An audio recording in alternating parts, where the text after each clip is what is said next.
যারা মানুষের উপরে জুলুম করছো, আলেমদেরকে ধরতেছো, মুসল্লিদেরকে ধরে ধরে জেলে ঢুকাচ্ছ, সময় আসবে এমন ইন্দুরের গর্ত অপমানা পালাবার জন্য।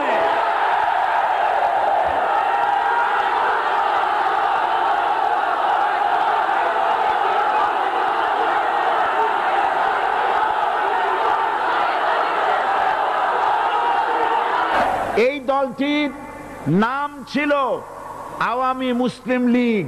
এই দলটির নাম ছিল কি? আওয়ামী মুসলিম লীগ। তখন তারা নারায়ে তাকবীর, আল্লাহু আকবার ধ্বনি দিত, স্লোগান দিত, কিন্তু ধর্মনিরপেক্ষ মতবাদ দলীয় আদর্শ হিসাবে গ্রহণ করার কারণে নারায়ে তাকবীর, আল্লাহু আকবার এই স্লোগান তারা বর্জন করেছে। 1972 সনে যখন তারা ক্ষমতায় এলেন, তখন সংবিধানের শিরোনামে মুসলিম প্রথা সিদ্ধ বিসমিল্লাহির রহমানির রহিম তারা পরিত্যাগ করেছিল। সমস্ত বিশ্ববিদ্যালয়ের মনোগ্রাম থেকে ইকরা বিসমি রব্বিকাল্লাযী খালাক রব্বি জিদনি ইলমা এটাকে তারা বাদ দিয়েছিল। সলিমুল্লাহ মুসলিম হল এই নাম থেকে মুসলিম শব্দ বাদ দিয়েছিল। নজরুল ইসলাম কলেজের নাম থেকে ইসলাম শব্দ বাদ দিয়ে শুধু নজরুল কলেজ করেছিল। এগুলি অসত্য না সত্য? বর্তমান এই সরকার ধর্মনিরপেক্ষ হওয়ার কারণে ইসলাম এবং মুসলিম বিদ্বেষী, তার অসংখ্য প্রমাণ এই জাতির কাছে রয়েছে। দেশের শ্রেষ্ঠ সন্তান হচ্ছে আলেম ওলামা, পীর বুজুর্গ। বলেন সুবহানাল্লাহ। দেশের শ্রেষ্ঠ সন্তান পীর মাশায়েখ আলেম ওলামাদের বিরুদ্ধে কোন জায়গায় কোন দুর্ঘটনা ঘটলেই তাদেরকেই দায়ী করা হয়। হরকতুল জিহাদ, লাদেন বাহিনী, তালেবান নাম করে আলেমদেরকে গ্রেফতার করে এই সরকার পুলিশ দিয়ে নির্যাতন করেছে সরকার। দুশমনের শক্তিটা খুব বড়ই দেখা যায়, মনে হয় যেন অনেক বড় কি জানি কি। আল্লাহ পাক বলছেন ইন্না কাইদাশ শায়তানে কানা দাঈফা। শয়তানের চক্রান্ত যতই তুমি মনে করো অনেক ষড়যন্ত্রের জাল বিস্তার হয়ে আছে, আল্লাহ কয় কিছুই না, দাঈফা অত্যন্ত দুর্বল।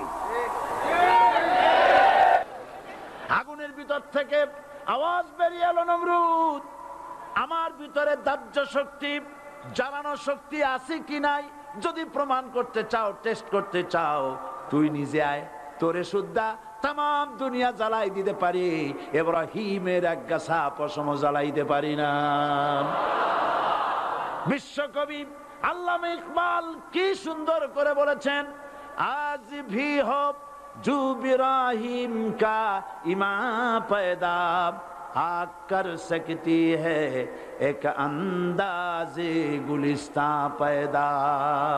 ইব্রাহিমের ঈমান যদি আজও কোথাও হয় বিদ্যমান, করতে পারেন অগ্নিকুণ্ডে খুবসুরত এক গুলিস্তান।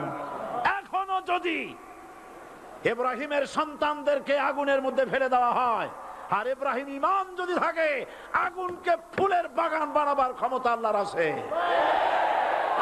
রাষ্ট্র শক্তি, তাদের হাতে অস্ত্রপাতি তো খুব শক্তি।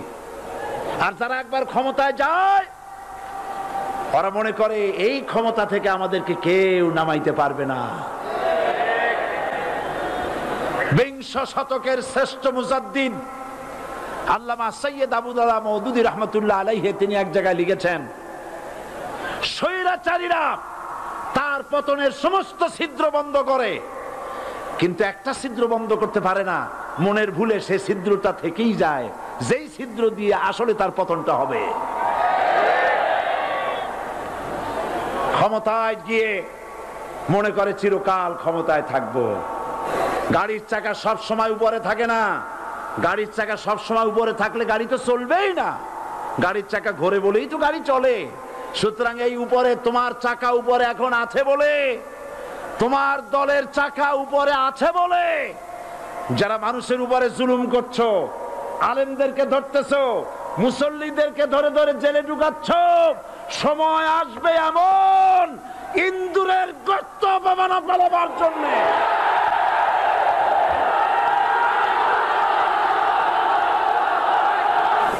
সমস্ত ইটেরা যদি ধর্মঘট করত, আমরা কেউ মাটির তলায় যাব না, কেউ আমরা আগুনে পুড়ে ঝামা হব না, পিক হব না, কেউ আমরা টুকরা টুকরা হব না, সবাই থাকবো উপরে উপরে, তাহলে কি দালান হইতো নাকি? এই বিল্ডিং নির্মাণ করতে গিয়া ইটের যে স্যাক্রিফাইস, হাজার হাজার ইটকে পিক হতে হয়েছে, পুড়ে যেতে হয়েছে, খোয়া হতে হয়েছে, ভেঙে টুকরা টুকরা হয়ে 50 ফিট মাটির নিচে যেতে হয়েছে, তারপরে ইমারত গঠন হয়েছে, সুন্দর দালান তৈরি হয়েছে। যারা ইসলামী শাসন চান, আল্লাহর দ্বীনকে বিজয়ী দেখতে চান, তাদেরকে অসংখ্য মানুষকে পোড়াইটের মতো জেলখানায় পুড়ে পুড়ে মরতে হবে, অসংখ্য মানুষকে ফাঁসির কাস্টে ঝুলতে হবে, গায়ের রক্ত দিতে হবে, শহীদ হতে হবে, তারপরে ইসলামের ইমারতটা কায়েম হয়ে যাবে। শায়ের কবি কি সুন্দর করে বলছেন, কবি সুন্দর করে বলছেন, ये शहादत गाहे उल्फत में कदम रखना, ये शहादत गाहे उल्फत में कदम रखना, लोग समझते हैं आसा है मुसलमान होना। মানুষেরা মনে করে মুসলমান হওয়া খুব সহজ জিনিস। না, মুসলমান হওয়ার অর্থ হলো শাহাদাতের ঈদগাহে শামিল হয়ে যাওয়া।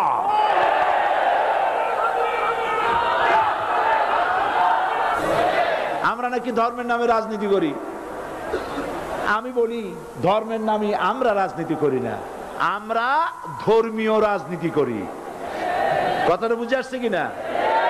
ধর্মের নামে রাজনীতি তো সেই ব্যক্তি করে 1996 সনের নির্বাচনের আগে যিনি মাথায় পট্টি বেঁধেছিলেন, যিনি শপথ গ্রহণের সময় হাতে তসবি পরেছিলেন, ধর্মের নামে রাজনীতি তিনি করেছেন। আজ অনেকগুলি ডিগ্রি পেয়েছেন তিনি, অনেকগুলি ডিগ্রি পেয়েছেন। কয়টা? মুখস্থ হয়ে গেছে আপনাদের। শকুনেরা, শকুন যদি গরুর গোশত কিনে খাওয়া লাগতো, 80 টাকা কেজি দরে শকুনে এত গোশত কিনে খাইতে পারতো না। লেখাপড়া করে যদি ডিগ্রি নেওয়া লাগতো, এত ডিগ্রি কপালে জুটতো না। পয়সা দিয়া ম্যানেজ করা ডিগ্রি, কিন্তু 9টা নিলে কি হবে? আসল ডিগ্রিটা এখনো বাকি আছে। আসল ডিগ্রি কোনটা? নির্বাচনের আগে পট্টি বেঁধে তসবিহ নিয়ে গোটা জাতিকে যে সফলভাবে প্রতারণা করতে আপনি পেরেছিলেন মহা প্রতারক হিসেবে, সেই ডিগ্রি আগামী নির্বাচনের মোক্ষম সময় জনগণ আপনার গলায় পরায় দেবে। কোরআন নিয়ে বাঁচতে চাই, এই কোরআন নিয়ে মরতে চাই, এই কোরআন থেকে আমাদেরকে বিচ্ছিন্ন করতে চায় কাফের, বেঈমান, মুশরিকেরা। ও আমার জাতি, কোরআন থেকে যারা বিচ্ছিন্ন করতে চায়, তোমরা কি তাদের বিরুদ্ধে জিহাদের জন্য প্রস্তুত থাকবে?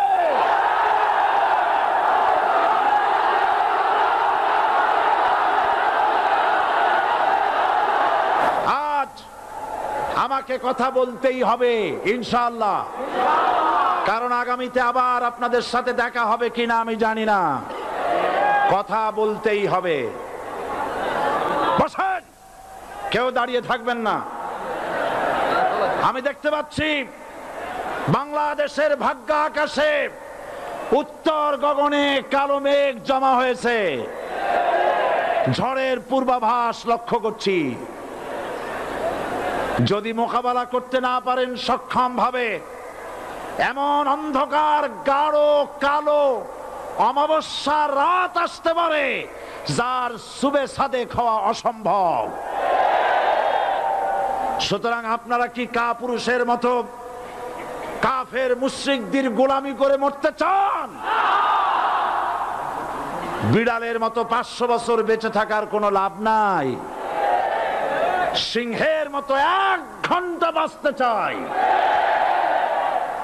আমাদেরকে বলা হয় সাম্প্রদায়িক উস্কানিমূলক কথা নাকি আমি বলি। পত্রপত্রিকা দিছে না তারা?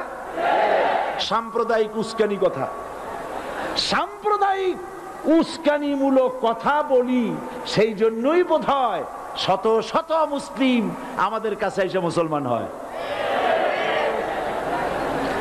মানুষে আর বোকা বানানো যাবে না। যাবে কি?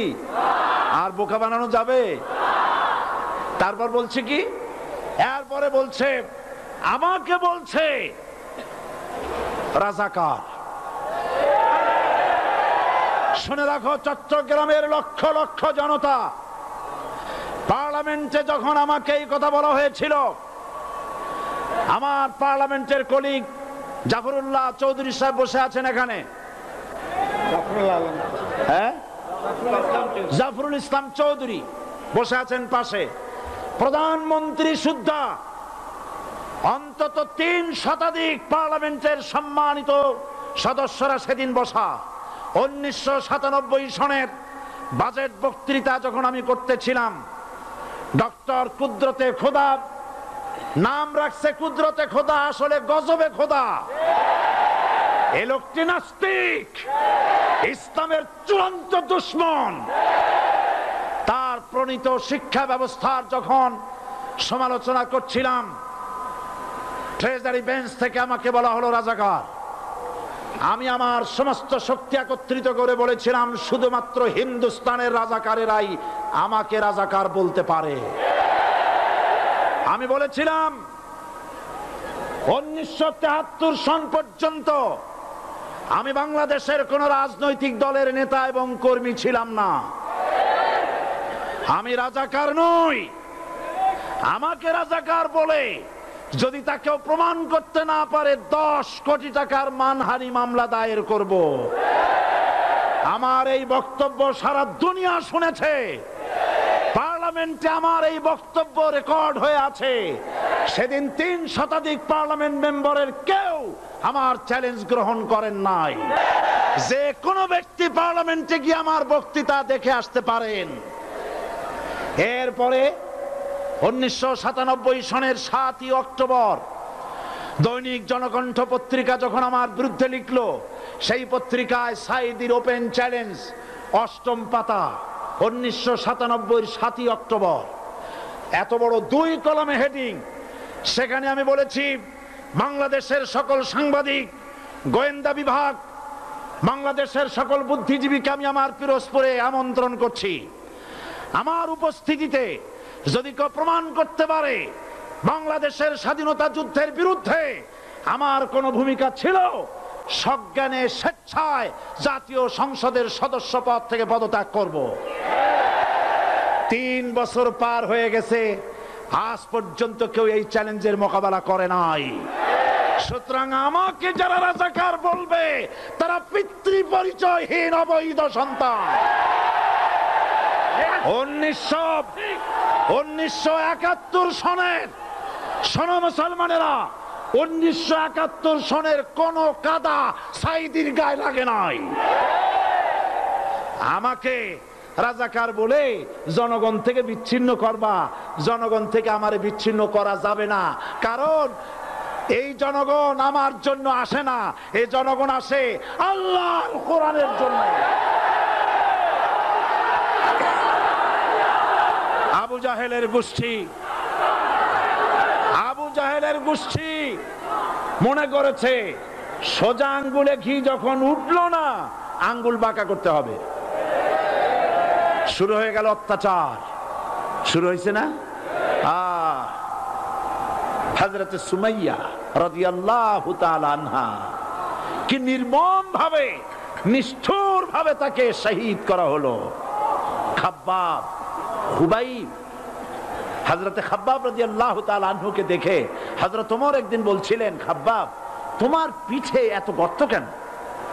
এত গর্তওয়ালা পিঠ আর এত চিকুন কোমর আমি তো জীবনেও দেখিনি। হযরত খাব্বাব বলেছেন, ওমর জানো না, ইসলাম কবুল করার অপরাধে, কালেমা পড়ার অপরাধে কাফির বেঈমানেরা আমাকে মারধর করেছে। যখন আমি তাদের মারে কালেমা ছাড়ি নাই, তখন আগুন জ্বালায়া আগুনের আংটার উপরে, আংটা আগুনের উপরে, আমাকে চিৎ করে শোয়া, আমি যেন নড়াচড়া করতে না পারি সেজন্য আমার বুকের উপরে পাথর চাপা দিয়ে রেখেছে। আগুনে গোশত পুড়ে পুড়ে আগুন ভিতরে ঢুকেছে, গায়ের রক্ত আর চর্বি গলে গলে পড়ে আগুনগুলো নিভেছে। ওই পিঠে যে গর্ত হয়েছে আজও পর্যন্ত সেই গর্ত মিটে যায় নাই। হযরত খাব্বাব রাদিয়াল্লাহু তাআলা আনহু বলছেন, বুখারী শরীফে হাদিসে ভাবে এসেছে, ওয়ান খাব্বাব বিনুল আরিত রাদিয়াল্লাহু তাআলা আনহু আন্নাহু ক্বাল শাকাউনা ইলা রাসূলিল্লাহি সাল্লাল্লাহু আলাইহি ওয়াসাল্লাম ওয়া হুয়া মুতাওয়াসসাদুন বুরদাতুন লাহু ফি জিল্লিল কাবা। আমি গেলাম রাসূলুল্লাহর কাছে, যে দেখি হুজুর বাইতুল্লাহ শরীফের ছায়ায় আরাম ফরমাচ্ছেন। আমি কাছে গিয়ে বললাম, আলা তাস্তানসিরু লানা আলা তাদউ লানা ইয়া রাসূলুল্লাহ, হে রাসূল আপনি কি আমাদের জন্য দোয়া করবেন না? আপনি কি আমাদের জন্য আল্লাহর কাছে সাহায্য প্রার্থনা করবেন না? মার খেয়ে খেয়ে তো শেষ হয়ে গেলাম। শুনতেছেন আপনারা? আল্লাহর নবী উঠে বসলেন, বললেন, খাব্বাব শোনো, তোমাদের আগে যারা এই পৃথিবীতে এসেছিলেন দ্বীনের দাওয়াত দেওয়ার জন্য, সমকালীন রাষ্ট্র শক্তি তাদেরকে ধরতো, ফায়ুখাজুর রাজুলু ফায়ুহফারু লাহু ফিল আরদ, তার জন্য তারে ধরে নিয়া মাটির মধ্যে গর্ত করত, ফায়ুজআলু ফিহা, এরপরে সেই গর্তের ভিতরে তাকে কোমর পর্যন্ত গেড়ে দিত। সুম্মা ইউতা বিল মানশার, এরপরে করাত আনা হতো, ফায়ুদাউ আলা রাসিহি, এরপরে করাতটা মাথার উপরে রাখা হতো, ফায়ুজআলু নিসফাইন, এরপরে করাত দিয়া চিরে চিরে জীবিত মানুষটাকে দ্বিখণ্ডিত করে ফেলে দিত। মা ইয়াসুদ্দুহু যালিকা আন দীনি, এত কষ্ট দেওয়ার পরেও, এত জুলুম করার পরেও দ্বীনের দায়ীদেরকে এক চুল পরিমাণ আল্লাহর রাস্তা থেকে তারা সরাই দিতে পারে নাই। ওয়াল্লাহি, ও খাব্বাব, আমি আমার আল্লাহর নামে কসম করি। মুসলমান কে কসম করতেছে? আল্লাহ রাসূল। আমি আমার আল্লাহর নামে কসম করি, ওয়াল্লাহি লা ইউতাম্মান্নাল্লাহু হাযাল আমর হাত্তা ইয়াসির রাকিবু মিন সানা ইলা হাযরামাউত। সেদিন বেশি দূরে নয়, ইয়েমেনের রাজধানী সানা থেকে শুরু করে সৌদি আরবের হাযরামাউত পর্যন্ত হাজার হাজার মাইল, এই দীর্ঘ পথে যুবতী নারী তার সৌন্দর্যের পশ্চা নিয়া, আর ধনাঢ্য ব্যক্তিরা সওদাগরেরা তাদের টাকা পয়সা নিয়া একাকে নিয়ে অথবা দলবদ্ধ ভাবে মানুষেরা যাতায়াত করবে। লা ইয়াখাফু ইল্লাল্লাহ, মানুষের মনের মধ্যে কোনো ভয় থাকবে না। এমন একটা সময় আসবে, সকলকেই মনে রাখতে হবে, কাফের মুশরিক মুনাফিকদের অধীনে গোলামীর জিন্দেগির চাইতে ঈমান হেফাজত এবং স্বাধীনতা রক্ষার জিহাদে শরীক হয়ে শাহাদাতের মৃত্যু হাজার গুণে শ্রেয়। তারা চায় আমাকে জনগণ থেকে বিচ্ছিন্ন করতে, কিন্তু জনগণ থেকে আমাকে বিচ্ছিন্ন করা যাবে না।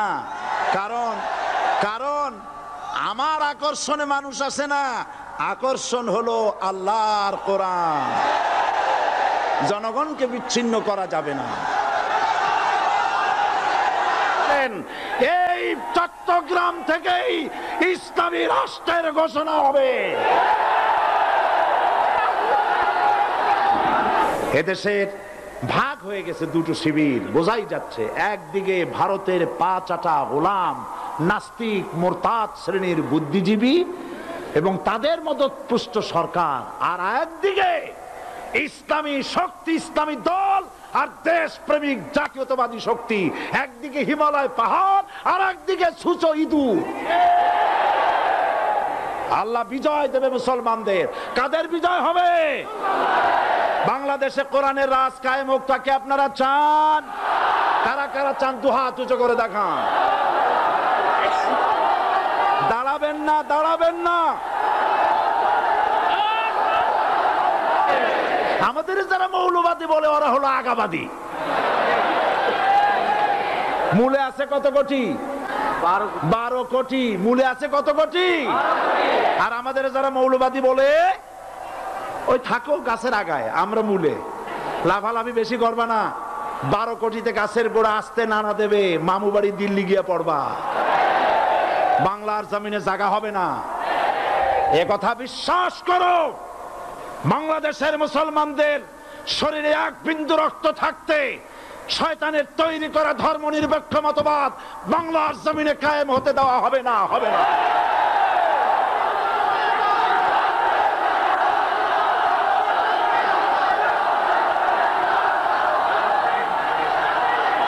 রাসূল করিম সাল্লাল্লাহু আলাইহি ওয়াসাল্লাম কোরআন প্রতিষ্ঠার জন্য আন্দোলন করেছিলেন।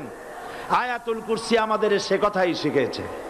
আল্লাহ রাব্বুল আলামিন বলেন, আল্লাহু লা ইলাহা ইল্লা হুয়াল হাইয়ুল কাইয়্যুম। প্রাণ খুলে পড়েন, আল্লাহু লা ইলাহা ইল্লা হুয়াল হাইয়ুল কাইয়্যুম।